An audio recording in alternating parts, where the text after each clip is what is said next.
Good morning! Andito ako ngayon sa church na wala niyo guys. Anong church to? Sa mga nakakalam dyan, comment sa baba. Church na ano to guys? Sa mga nakakaalam dyan. Dito tayo ngayon, araw ng linggo guys. Araw ng linggo. Submit to God, surrender to God. All my worries, all my worries, all my worries. Lahat ng mga alalahanin natin, yan natin sa Lord yan guys.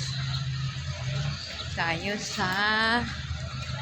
dito sa labas na church kasi galing na tayo sa loob. Tapos na tayo magsimba, kaya sa labas guys. Ayan. O diba? Yan, church na, ano to guys, anong church to? Sa Cavite to guys. Di ba maraming simbahan sa Cavite?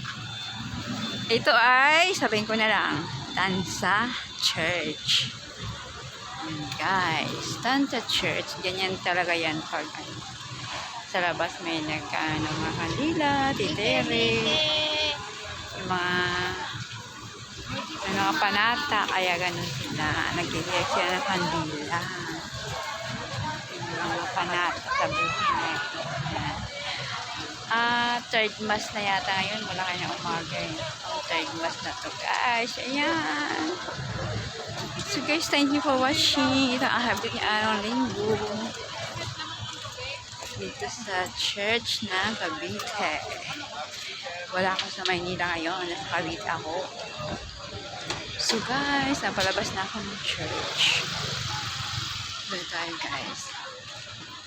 Tapos na tayo magsimba. Labas na tayo. Hanggang mga sayang papasok, mga magsisimba ulit. Yan, ito na sa labas. Yan, mga tinda-tinda nila sa gilid-gilid. Ano-ano, mga bubo, mga candle. Mga pahinga nila sa labas. Guys, thank you for watching guys.